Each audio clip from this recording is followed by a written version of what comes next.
आप सबको भरोसा है ना कि आत्मा है आपके अंदर? पक्का है? देखी है आप लोगों ने कभी किसी और की आत्मा देखी हो?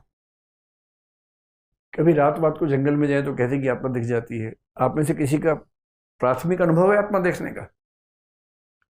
मेरा भी नहीं है अभी तक। और मैंने सुना है टीवी पे कई चमत्कारी बाबाओं को भी देखा है जो आत्मा देखने का दावा करते हैं, आत्मा निकाल लेते हैं अंदर से, फिर आत्मा छोड़ भी देते हैं। तो मेरे तो अब तक ऐसा पाला पड़ा नहीं किसी के साथ। पड़ेगा तो देखेंगे। क्या पता अगली बार मैं कहूँ कि मैंने इस बीच में देख ली है। अभी तक तो मेरा कोई पाला पड़ा नहीं है। भूत प्रेत से भी नहीं पड़ा और आत्मा से भी नहीं पड़ा, परमात्मा से भी सीधा तो नहीं पड़ा अब तक। एक ही बार पड़ेगा। पड़ेगा अभी तो, थोड़ा टाइम मिल ही जाए तो अच्छा है। चलिए, ये जो जीव है, जीव का मतलब जैन दर्शन में क्या है? सॉल, यानी कि आत्मा। मैं आपको थोड़ा सा रेफरेंस दे दूं। भारत में कुल 9 दर्शन है।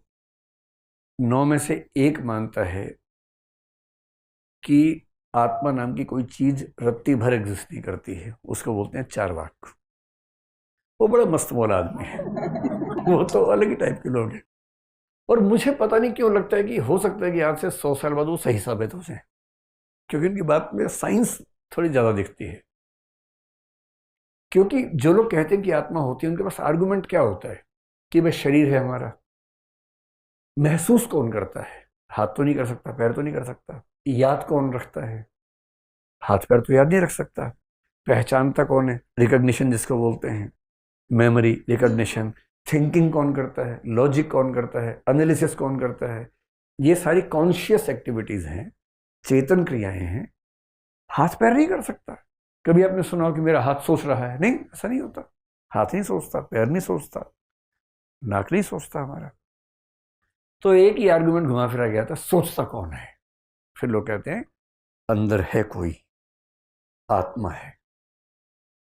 पश्चिम में डेकार्ट 17वीं सेंचुरी में बड़ा दार्शनिक हुआ, उसने ये वाली कहानी सुनाई पूरी की पूरी, और फंस गया। उसके बाद ऐसा फंसा कि बाहर निकल नहीं पाया वहां से। लेकिन चारवाक बोले कि यार ये सारी गप्पे क्यों मार रहे हो? और चारवाक उस टाइम के लोग थे जब साइंस का डेवलपमेंट नहीं हुआ था। आज तो चारवाक आग लगा देते अगर आज के जमाने में होते। बोलते भाई ये बताओ कि जो कंप्यूटर है उसकी मेमोरी आपसे बेहतर है, उसकी लॉजिकल कैपेसिटी आपसे बेहतर है, गणित आपसे तेज सॉल्व करता है। अब तो आर्टिफिशियल इंटेलिजेंस भी आ गई है, अब तो लैंग्वेज में भी आपसे आगे निकल गया पिछले 3 महीने में। जब से जनरेटिव एआई आ गई है, लार्ज लैंग्वेज मॉडल्स आ गए हैं, आपको मानना पड़ेगा कि लैंग्वेज के मामले में भी वो हमसे आगे निकल गया। हम एक दो, जैसे मुझे 2 भाषाएं आती हैं ठीक से, 2-3 बोलियां आती हैं, हरियाणवी आती है थोड़ी, 1-2 बोलियां और आती हैं। पर एक आर्टिफिशियल इंटेलिजेंस वाले कंप्यूटर को केवल एक चिप डालने की देर है, वो कहेगा मुझे 350 भाषाएं आती हैं और परफेक्शन से आती हैं। वो रियल टाइम में एक लैंग्वेज सुन के दूसरे में जवाब दे सकता है, हम नहीं दे सकते। हमें दुनिया के कुल भूगोल में से 0.0001% रास्ते पता होंगे। जैसे मुझे यहाँ से पता है कि सीपी जाना हो तो रास्ता कैसे, मुझे पता है। करोलबाग जाना हो रास्ता पता है, दिल्ली के कुछ रास्ते पता है। कोई मुझे अफ्रीका में छोड़ दे के रास्ता बताओ, मैं नहीं बता पाऊंगा, पर मेरा फ़ोन बता देगा, क्योंकि उसके पास जीपीएस इनेबल्ड वो डिवाइस है, उसको पता है सारे रास्ते। तो सोचने के मामले में, मेमोरी के मामले में, एनालिसिस के मामले में, लॉजिक के मामले में, मेमोरी रिट्रीवल के मामले में, रिटेंशन के मामले में, जितने मामलों में हम सोचते थे कि आत्मा है, उन सब मामलों में भौतिक वस्तु हमसे आगे निकल चुकी हैं। और चारवाक यही कह रहा था कि ये जो शरीर है ना, ये खास तरीके से बना है। वो समझा नहीं पा रहा था, न्यूरो साइंस नहीं पढ़ी थी उसने बेचारे ने। न्यूरो साइंस बनी कब है? अभी मुश्किल से 100 साल पहले पहली बार दिमाग के अंदर एक्सपेरिमेंट्स होने शुरू हुए। और कायदे से तो ये सारी जो झगड़ा है मुश्किल से पिछले 60 साल का है।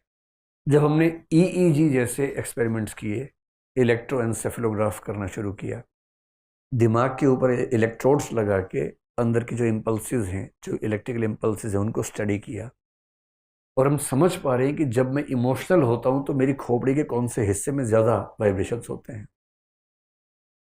और जब मैं सोचता हूं तो खोपड़ी के कौन से हिस्से में ज़्यादा उस समय इम्पल्सिस आती हैं।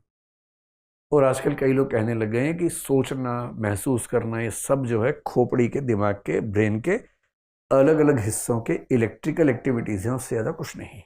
ये कहते हैं, अभी साबित नहीं हुआ कुछ भी। अभी डिबेट है कॉन्शियसनेस के बारे में, बहुत डिबेट है अभी। कहीं मौका मिलेगा तो उससे हम बात करेंगे। उस पर मैंने भी इस बीच में बहुत सारी किताबें मंगवा ली हैं, आजकल पढ़ रहा हूँ उन सबको, साइंस के भी और जो नए एक्सपेरिमेंट्स हैं न्यूरो साइंस के, वो भी। कुछ क्लैरिटी नहीं है अभी तक, पर चार्वाक कहना यह चाह रहा है कि जैसे कंप्यूटर है वैसे हमारा शरीर है, जैसे कंप्यूटर के अंदर सॉफ्टवेयर है, हमारे अंदर भी सॉफ्टवेयर है। और एक सिंपल तरीके से उसकी भाषा में न्यूरो साइंस इम्पल्सेस वो नहीं आ रहा, पर वो कह ही रहा है कि शरीर के अंदर कुछ क्रियाएं इस तरह से होती है कि चेतना या चिंतन अपने आप पैदा हो जाता है।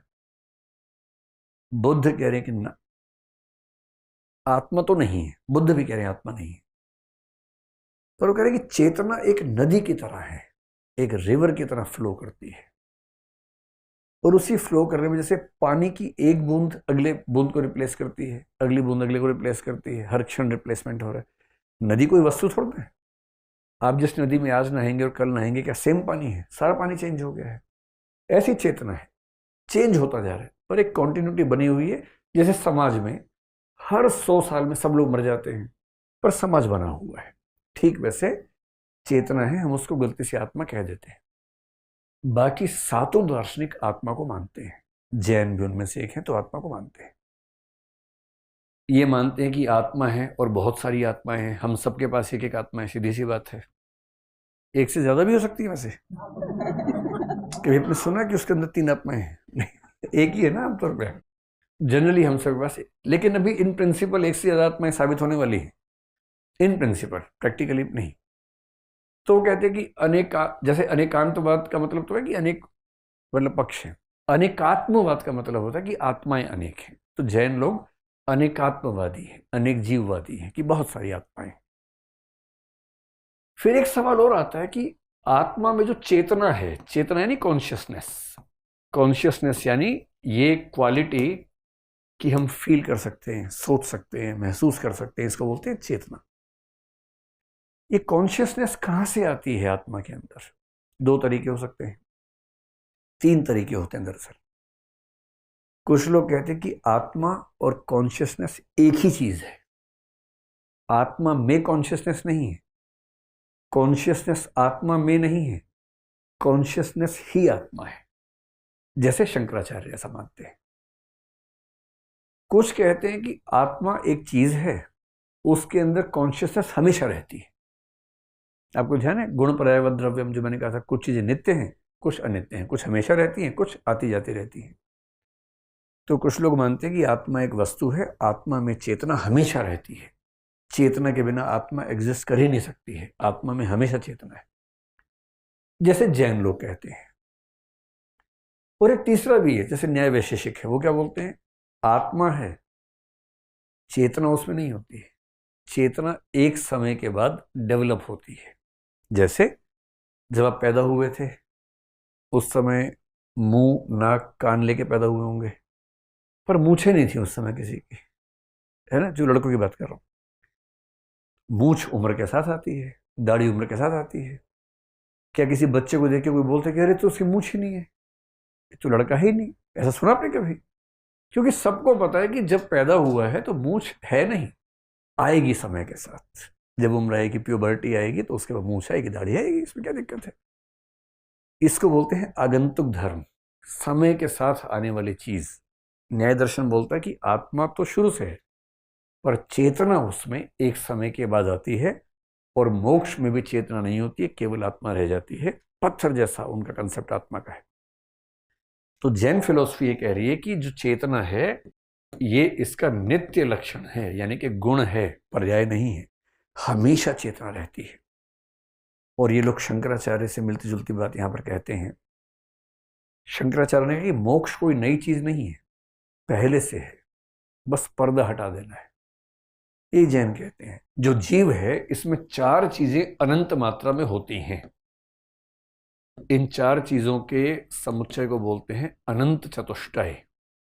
अनंत मात्रा में 4 चीजें हमारी आत्मा में अनंत मात्रा में 4 चीजें हमारी आत्मा में हैं, शुरू से ही है, हमेशा है। क्या क्या है वो? उसमें से एक है अनंत ज्ञान। सोचिए, सारा ज्ञान पहले से है, तो मैं आपको क्या बता रहा हूं, ये आपके अंदर पहले से है, बस पर्दा पड़ा हुआ है। मैं थोड़ा सा पर्दा हटा रहा हूं, इतना सा। किस दिन पूरा हट गया अगर पर्दा, तो फिर आप केवली हो जाएंगे। केवली कौन है समझते हैं? केवली वो है जो ब्रह्मांड की हर वस्तु को संपूर्णता में जानता है, कोई लिमिट नहीं है इसकी ज्ञान की। वो अनंत आनंद है, अनंत शक्ति है, अनंत दर्शन है। ये चार चीजें मिला के कहलाती है अनंत चतुष्टय। हम सबकी आत्मा में चार चीजें हमेशा से हैं। यहां दर्शन आप सोचेंगे क्या है? दर्शन का मतलब है श्रद्धा से है। जैन दर्शन में दर्शन शब्द का मतलब है फेथ, श्रद्धा, डिवोशन। तो absolute knowledge, absolute power, absolute bliss. और ध्यान रखना है, अगर आप इन तीन चीजों को ऊपर देखें ध्यान से, अनंत ज्ञान, अनंत आनंद, अनंत शक्ति, इन तीनों के कॉम्बिनेशन को ही दुनिया में कहा जाता है गॉड। भगवान क्या होता है? पर ईश्वर की परिभाषा देख लीजिए, जिसकी शक्ति अनंत हो, कुछ भी कर सकता है, ओमनिपोटेंट। ओमनिपोटेंट के लिए क्या शब्द है? जो कुछ भी कर सकता है, सर्वशक्तिमान। दूसरा क्या होता है? सर्वज्ञ। सर्वज्ञ का मतलब ओमनिशियंट, अनंत ज्ञान जिसके पास अनंत शक्ति है, अनंत ज्ञान है, अनंत आनंद है, इतना ब्लिस में है, उसे किस चीज की कमी है? हम सब बोलते ना शाम को, अरे यार बोर हो रहे हैं, खालीपन सा है। भगवान बोर होता होगा कभी? वो तो इतना ब्लिस किस स्टेट में है कि बोरियत होने का मतलब ही नहीं, क्योंकि वो अनंत आनंद में है। जो तीन लक्षण भगवान के माने गए हैं, वो 3+1 जैन दर्शन हर आत्मा के अंदर डाल देता है। बस ये है कि एक पर्दा सा पड़ा होता है जिसको बंधन कहते हैं। उस बंधन की वजह से हमें पता नहीं होता, लेकिन हर जीव के अंदर अनंत चतुष्टय है। इसके बाद जैन दर्शन ने एक ऐसी बात कह दी है जो थोड़ी सी विवादास्पद है। यहां जो मैंने कहा था चेतना वाली बात, ये वही है, चैतन्य लक्षणों जीव। जीव का लक्षण है चैतन्य, उसमें तो चैतन्य होता ही होता है। ये जो अगली बात है लंबी सी, पढ़ के भी घबराहट हो रही होगी आपको इसको, ये ऐसी कौन सी बात कहती है? अच्छा, कभी आपने सोचा कि आत्मा का वजन कितना होता है, आत्मा की लेंथ कितनी होती है, आत्मा का साइज क्या होता है? कभी सोचा आपने इस बारे में? बहुत लोग मानते हैं कि आत्मा का साइज हो ही नहीं सकता, क्योंकि आत्मा कॉन्शियस चीज है। जैसे आपके विचार का साइज नहीं होता। आप कहें कि आज मेरे मन में 2.5 किलो की फीलिंग आ रही है, ऐसा कभी नहीं बोलते ना आपकी, मेरी फीलिंग में वजन कितना है। या आज मेरे मन में जो विचार आया वो रेक्टेंगुलर विचार आ रहा है। रेक्टेंगल का विचार आ सकता है, पर विचार रेक्टेंगुलर नहीं हो सकता ना अपने आप में, विचार तो विचार है। तो जो थॉट्स हैं, फीलिंग्स हैं, कॉन्शियस चीजें हैं, उनका आकार, उनका वजन, ये सब नहीं होता है। लोग मानते हैं कि आत्मा भी वैसी चीज है, ईश्वर भी वैसा ही है। अगर ईश्वर है तो कॉन्शियस है। आप ईश्वर का आकार मत पूछिए कि कितना लंबा, कितना चौड़ा, कितना मोटा है, मत पूछिए, वो भद्दा सवाल है, नहीं पूछना चाहिए। अब जैन लोगों ने एक बड़ी यूनिक बात कह दी है। एक बार शंकराचार्य से पूछा गया कि भाई आत्मा का साइज क्या है? बोले अरे पागल, ब्रह्म ही आत्मा है, एक ही ब्रह्म है। शंकर ये नहीं मानते कि हम सब की आत्माएं अलग अलग हैं, एक ही आत्मा है बस। हम सब तो भ्रांति के शिकार हैं। एक ही आत्मा है, वही ब्रह्म है, उसकी कोई लिमिट नहीं है, एब्सोल्यूट है। इसको बोलते हैं विभु परिमाणवाद, कि आत्मा जो है किसी भी लिमिट से परे, एब्सोल्यूट, इस आकार की आत्मा है। न्याय दर्शन फंस गया। उसने कहा इतनी बड़ी कर देंगे तो हर शरीर में कैसे घुसाएंगे?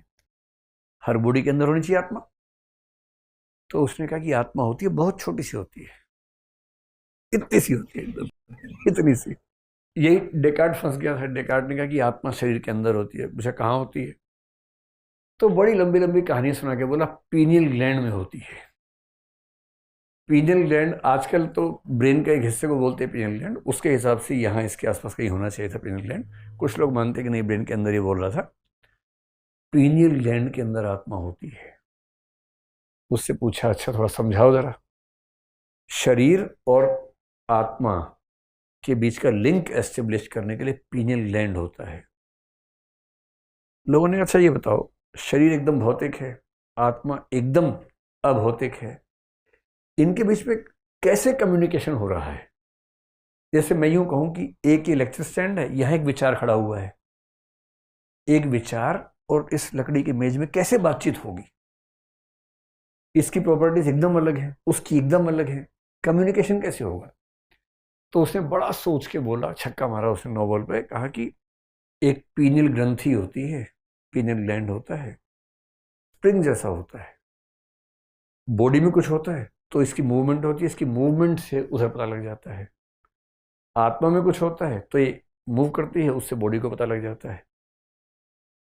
लोगों ने कहा वाह डेकार्ट, वाह क्या बताया है, कमाल ही कर दिया। बस एक बात और बता दो कि ये जो पीनियल ग्लैंड है ये भौतिक है कि चेतन है? और बात आ गई ग्राउंड जीरो पे,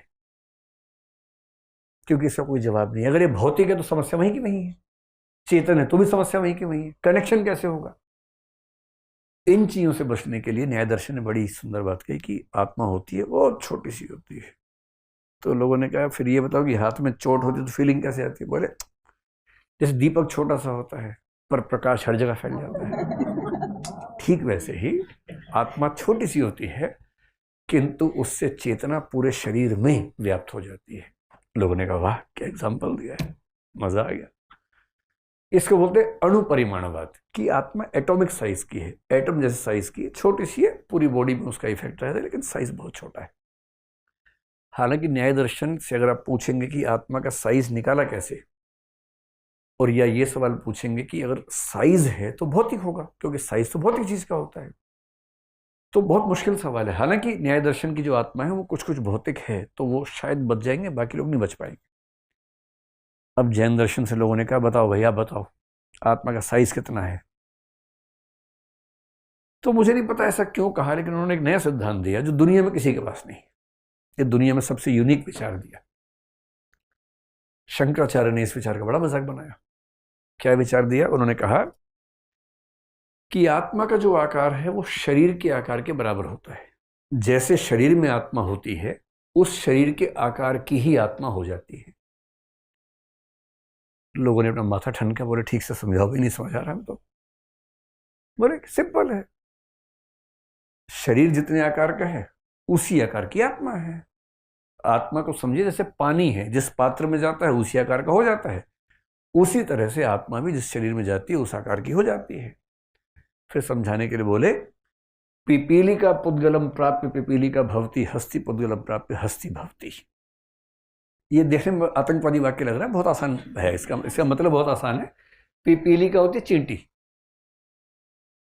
पुद्गल का मतलब शरीर, पुद्गल का मतलब भौतिक, तो यहां शरीर के सेंस में चींटी का शरीर प्राप्त होता है, पिपीली का भवती, तो आत्मा चींटी जैसी हो जाती है। हस्ती का मतलब होता है हाथी, हाथी का शरीर प्राप्त होता है तो हाथी जैसी हो जाती है। तो जो आत्मा है, आत्मा का साइज उस शरीर के साइज के मुताबिक एडजस्ट होता है जिस शरीर में वो होती है। तो लोगों ने बड़ा मजाक बनाया, बोले अच्छा इसका मतलब अगर कोई बच्चा मोटा हो जाए खा खा के, उसकी आत्मा बढ़ती जा रही है इसका मतलब? तो अगर अगर शरीर से आत्मा ऐसे बढ़ेगी और इसका मतलब जब बच्चा बड़ा हो तो उसकी आत्मा भी बढ़ रही है साथ साथ। तो जैन दर्शन के लोगों ने कहा भैया थोड़ा ठीक से समझो, ये मजाक नहीं है। लेकिन जो विस्तार है आत्मा का वो भौतिक वस्तु के विस्तार जैसा नहीं है। कैसे? जैसे ये फोन जहां है, जिस भी जगह पर है, क्या ठीक उसी जगह पर ये पेन हो सकता है? नहीं हो सकता। ये हटेगा तो पेन यहां आ सकता है। जब तक ये फोन यहां पर है ये पेन नहीं जा सकता इसके अंदर, क्योंकि दो अलग भौतिक वस्तुएं हैं।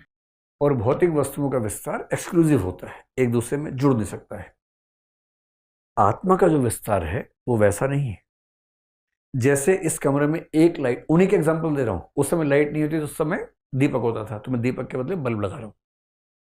इस कमरे में एक लाइट हमने ऑन की मान लीजिए, तो वो लाइट एक जगह तक रहेगी, पूरे में फैल जाएगी, पूरे में फैलेगी। फिर आपने पीछे की साइड में एक लाइट और ऑन कर दी। अब इन दोनों लाइट्स का प्रकाश एक्सक्लूसिव है या मर्ज हो गया आपस में? मर्ज हो गया। ठीक वैसे ही आत्मा का जो विस्तार है वो आपस में मर्ज होने वाला है। वो भौतिक विस्तार की तरह नहीं है, एक्सक्लूसिव नहीं है। और इसका मतलब थ्योरिटिकली उन्होंने कहा कि एक शरीर में एक से ज्यादा आत्माएं भी साथ साथ हो सकती हैं, हालांकि ऐसा होता नहीं है, पर दो आत्माओं का एक जगह पर होना, इसमें कोई कॉन्ट्राडिक्शन नहीं है, क्योंकि उनका विस्तार भौतिक वस्तु के विस्तार जैसा ना होकर के अमूर्त वस्तु के विस्तार जैसा है, चेतन वस्तु के विस्तार जैसा है। इस सिद्धांत को कि शरीर के अनुसार उसका आकार बनता है, इसको भारत में बोलते हैं मध्यम परिमाणवाद, जो कि शंकराचार्य के विभु परिमाणवाद और न्याय दर्शन के अणु परिमाणवाद के बीच की स्थिति है। न्याय क्या बोल रहा है? छोटी सी आत्मा होती है। शंकर क्या बोल रहे हैं? पूरे ब्रह्मांड को एक आत्मा, मतलब वो स्पेस में नहीं कहना चाह रही कि उसको हम समझें, लेकिन अगर समझें तो एब्सोल्यूट है, कोई लिमिट नहीं है उस आकार की। ये क्या बोल रहे हैं? शरीर के आकार के अनुसार आत्मा होती है, और इसीलिए हाथ में भी चोट लगे तो फील होता है, पैर में लगे तो फील होता है। इसका मतलब आत्मा पूरे शरीर के साथ संपर्क में रहती है, और इसी विचार को उन्होंने मध्यम परिमाणवाद कहकर अपनी बात कन्वे की। जो आत्माएं हैं दो तरह की हैं, एक है बद्ध जो हम सब हैं, मुक्त का मतलब जिनको मोक्ष मिल गया, जो मोक्ष मिल के पार हो गए, जैसे तीर्थंकर हैं। आपने सुना होगा कि जैन दर्शन में 24 तीर्थंकर माने जाते हैं। उनके काल की धारणा में बहुत सारे कालखंड हैं, उनमें से एक जो काल होता है उसमें दो हिस्से होते हैं, एक उत्सर्पिणी एक अवसर्पिणी। तो अभी एक अवसर्पिणी चल रही है। एक अवसर्पिणी में या उत्सर्पिणी का मतलब आरोहण का काल, आगे बढ़ने का काल, अवसर्पिणी मतलब पीछे जाने का काल। तो अभी हम अवसर्पिणी में हैं, और इसमें 24 तीर्थंकर होते हैं। एक अवसर्पिणी में 24 हो चुके हैं, जिसको हम कलयुग कहते हैं। कुछ कुछ उस तरह का भाव समझिए कि एक पतन का काल है। जब ये काल खत्म होगा, नई सीरीज शुरू होगी उत्सर्पिणी की, फिर 24 तीर्थंकर आएंगे लंबे लंबे समय के गैप के बाद। इस तरह से वो समझते हैं।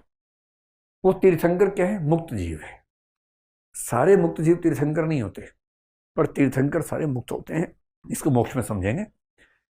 जो अगर मैं कहूं कि ये जीव है, और जीव दो प्रकार के हैं, एक हैं बद्ध यानी बंधे हुए, हम सब जैसे हैं। बंधे हुए मतलब जो इस दुनिया में जी रहे हैं, संसार में फंसे हुए हैं, जिनकी इच्छाएं हैं, सपने हैं, जिनके मन में आता है काश मेरे पास ये भी हो, काश मेरे पास वो भी हो, काश बढ़िया सा फोन हो, काश बढ़िया सा बॉयफ्रेंड गर्लफ्रेंड हो। ये सब मन में जिनके भाव आते हैं वो सब बद्ध जीव हैं, बंधे हुए जीव हैं। मुक्त का मतलब पार हो गए हैं इन सबसे। जो बद्ध हैं वो दो प्रकार के हैं। क्या लाइफ साइंसेस पे उनकी कमांड है। एक है स्थावर, एक है त्रस। स्थावर का मतलब होता है स्टैटिक, त्रस का मतलब मोबाइल। मोबाइल मतलब मोबाइल फोन नहीं, जो चलते फिरते हैं, जिनमें मूवमेंट है, मोबाइल। वो कहते हैं जो स्थावर जीव हैं उनमें सिर्फ एक सेंस होती है। हमारे अंदर कितनी सेंस होती है? 5 सेंसेस। इन लोगों ने कितनी गहरी स्टडी की। 2 सेंसेस, 3 सेंसेस, 4 सेंसेस, 5 सेंसेस। 5 तरह के जीव हैं। 1 सेंस वाले, 2 वाले, 3 वाले, 4 वाले, 5 वाले। उसे भी क्लासीफाई कर रखा है। जिसमें सिर्फ एक सेंस है, वो केवल टच समझता है और कुछ नहीं समझता। टच सेंसेशन, स्पर्श। तो जिनके पास एक सेंस है वो केवल टच समझते हैं, वो स्थावर हैं, पड़े हुए हिल भी नहीं सकते हैं। जो 2 सेंस वाले हैं उनको टच के साथ जो दूसरा है टेस्ट होता है, स्वाद, जीव वाला। फिर 3 वाले आते हैं, वो टच, टेस्ट और स्मेल करने लगते हैं। स्मेल करने लगते नहीं, मतलब स्मेल समझ में आने लगती है उनको। जो चौथा है वो इन तीनों के साथ साथ जिसको व्यू कहेंगे, देखने की क्षमता, वो भी आ जाती है। और जिनमें 5 हैं, 5वीं जो पावर है वो होती है लिसनिंग की पावर, सुनने की क्षमता। तो कुछ जीवों में एक क्षमता है, एक इंद्रिय, कुछ में 2, 3, 4, 5, इस तरह से डिवाइड किया है। हम कौन से वाले में आते हैं? 5 वाले में। मनुष्य, गधा, कुत्ता ये सब एक जगह आते हैं, 5 वाले में आते हैं।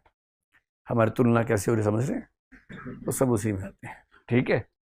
4 वाले में कौन आ जाएगा? जैसे जो देख भी सकते हो, देखने, मक्खी आप मान लीजिए।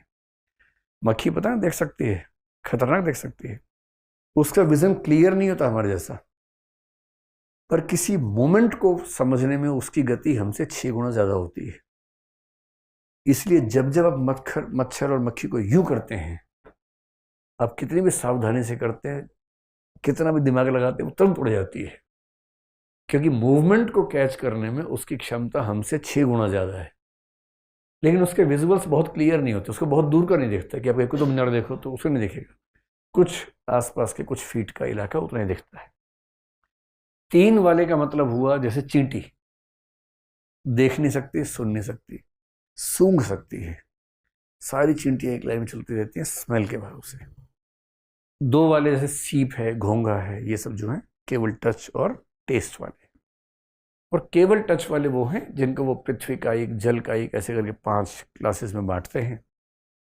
वो लगभग जो जिनको आप जीवित भी नहीं मानेंगे। और जैन दर्शन की एक बड़ी सुंदर बात, पैनसाइकिज्म एक विचार माना जाता है।